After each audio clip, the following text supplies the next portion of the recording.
Journalists and broadcasters may be some of the most controversial individuals you could meet. By nature, they seek for facts and present them as truthfully as they can. However, some are also vocal about their own opinions.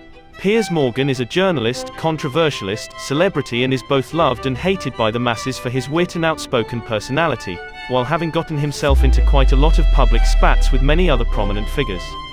His latest disagreement has to do with Meghan Markle, the Duchess of Sussex, after the Duchess spoke out about how the Crown was mistreating her. However, this is not Piers Morgan's most controversial moment. He has had many throughout his career as a journalist and TV presenter. But, in spite of it all, he is still a widely followed public figure. He has even been able to build up a net worth of over $20 million, earning himself a salary of roughly $2 million a year. How did he come to be one of the most prominent figures in all of Britain? Welcome back to Business Explained. Let's get down to business. Morgan was born Piers Stephen O'Meara on the 30th of March, 1965 in Surrey. He is the son of Vincent Eamon O'Meara, an Irish dentist from County Offaly, and Gabrielle Georgina Sybil. He has a brother, Jeremy, who is older than him by 2 years. A few months after Piers was born, the family moved to Newark in East Sussex. Sadly, tragedy struck the family when Piers' father passed away. Piers was only 11 months old, so he did not remember his father much. Later on, his mother remarried a man named Glyn Pugger Morgan, a Welsh pub landlord who later worked in the meat distribution business. Piers later on took his stepfather's surname. Morgan was educated at the independent Cumnor House Prep School between the ages of 7 and 13. Then he later attended Chailey School, a comprehensive secondary school in Chailey, followed by Priory School, Lewes, for sixth form. After 9 months at Lloyd's of London, Morgan studied journalism at Harlow College. He then went on to work at the Surrey and South London newspaper group in 1985. That signalled the beginning of his career in the journalism sector. Following his stint at the South London News as a reporter, he started freelancing at The Sun in 1998. By 1994, he had moved to The Sun full-time to write the newspaper's tabloid-style, bizarre column. Although Morgan was not necessarily a fan of movies or pop music, he became a friend of the stars because of his work and his special talent of self-publicity. He was frequently pictured with superstars like Madonna, David Bowie, Sylvester Stallone, Paul McCartney, and a whole slew of other prominent individuals. Piers eventually became known for his lack of sympathy for the privacy of celebrities and his blunt, straight-to-the-point style of interviewing and speaking. He was given the job at News of the World as editor, but he later left the publication in 1995 after he published photos of Catherine Victoria Lockwood, who was the wife of Charles Earl Spencer, leaving a rehab clinic in Surrey. This was against the editor's code of conduct, and he violated Catherine's privacy by doing so. However, his career did not end there. In 1996, Morgan took over as the editor of the Daily Mirror. He worked there for about 8 years. At the same time, Morgan's career expanded into television presenting. He presented a 3-part television documentary series for the BBC, which was titled The Importance of Being Famous. The documentary was about fame and the manner in which celebrities are covered by modern media. However, Morgan was then fired from the Daily Mirror in 2004 after refusing to publicly apologize for publishing photos that had falsely shown British soldiers attacking a group of Iraqi civilians. Although his career had survived his earlier missteps, this particular incident, while it did not end Piers' career, it did put a dent in it. In May of 2005, Morgan took over as owner of the Press Gazette, a media industry publication that produced the British Press Awards. Because of Morgan's controversial personality, he had earned himself quite the reputation in the industry. As a result, many major newspapers boycotted the 2006 British Press Awards because of Morgan's ownership. This had a major effect on how the publication performed, and it went downhill from there. Eventually, the Press Gazette went into bankruptcy and was sold off. Morgan was quiet for a while after that, but in 2006 and 2007, he went on to become a judge on America's Got Talent alongside Brandy Norwood and David Hasselhoff. He was also a judge on Britain's Got Talent alongside Simon Cowell and Amanda Holden. As a judge, Morgan did not hold back his opinions of the talents who would audition, but he did give credit where credit was due. In 2008, Morgan joined and eventually won the celebrity version of The Apprentice.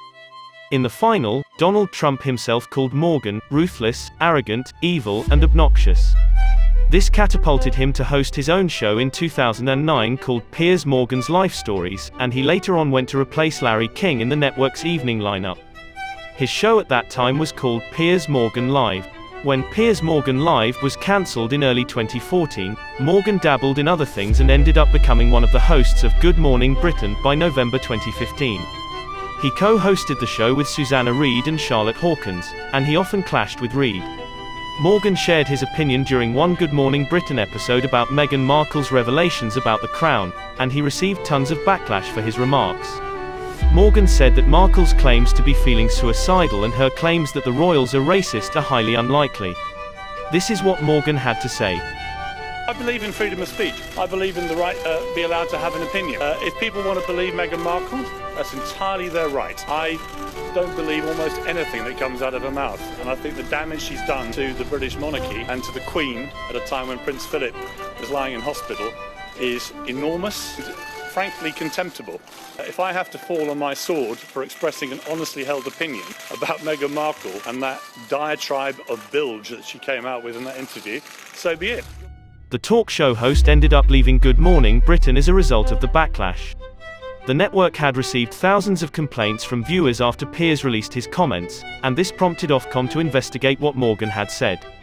However, this was not the first time Ofcom had gotten involved with Piers Morgan. The British watchdog criticised Morgan various other times. In 2015, Morgan was criticised by Ofcom for laughing as a guest repeatedly used the word "fucking" while they were live on air. Although Ofcom did not take action as his co-presenter Susanna Reid quickly apologised, the watchdog expressed concern at his behaviour. In 2016, Ofcom received 70 complaints in relation to comments made by Morgan during interview with Christian magistrate Richard Page about gay marriage. Viewers felt that Piers's line of questioning implied that Christians were homophobic, which resulted to the numerous complaints. In another instance in 2019, Morgan claimed he identified himself as a two-spirit penguin in response to a news piece relating to gender neutrality, even going so far as to say that the world has gone nuts over the concept of gender. This garnered a whopping 950 Ofcom complaints from viewers. However, according to Morgan, he was personally quite pleased with having one of the highest number of complaints to any British TV show in 2019. On the 21st of January 2020, Morgan was accused of racism and was hit by 1,095 Ofcom complaints for his comments relating to a Chinese dairy advert, in which he said he's using Ching Chong Ching milk. In 2021, his spat with Meghan Markle led to another investigation by Ofcom. The outcome is yet to be revealed. Susanna Reid, who, as mentioned, was often butting heads with Morgan, had this to say about his exit. Piers and I have disagreed on many things, and that dynamic was one of the things that viewers loved about the program.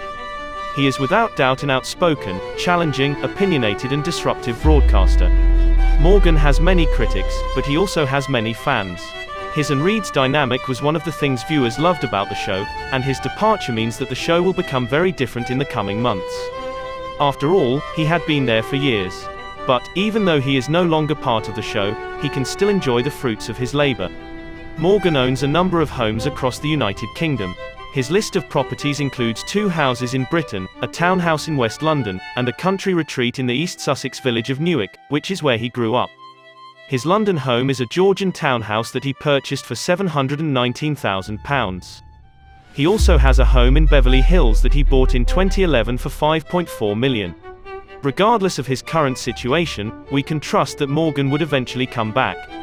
After all, he has proven time and time again his ability to bounce back from precarious situations and retain or build back his career. However, Morgan seems to enjoy causing a little bit of drama. A while ago, I mentioned how he was pleased with having the most number of complaints for a British TV show. Here's what he had to say about social media platform Twitter. "I never realized how endlessly entertaining Twitter would turn out to be. Oh, the joy when I realized you could tweet Manchester United stars personally, ridiculing them for everything from their dodgy haircuts to offensive swimwear. And even more delicious when they began firing back like enraged Rambos on acid." The public figure is known to reveal some of his most controversial statements on the app, and we can trust to get more updated about him on the platform as time goes by. History is studded with dynamic duos who have altered life as we know it. Take the gaming world, for example. Back in 2017, the free-to-play battle royale game called Fortnite was released, and it quickly rose to popularity amongst gamers across the globe. It even encouraged non-gamers to begin playing. The game is available in 3 distinct game mode versions that otherwise share the same general gameplay and game engine, but players, both young and old, love it nonetheless. In fact, it has even won various global awards for its success as a video game.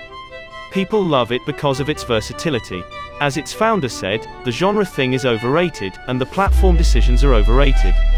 It's what we see on Fortnite. So many of these gamers play on a variety of devices, so you can't say they're a mobile gamer or a console gamer. They're just a gamer. According to a report by Fox Business, the Fortnite franchise's net worth is estimated to be around $2 billion, and it doesn't seem like they will be running out of ideas to further develop the game soon.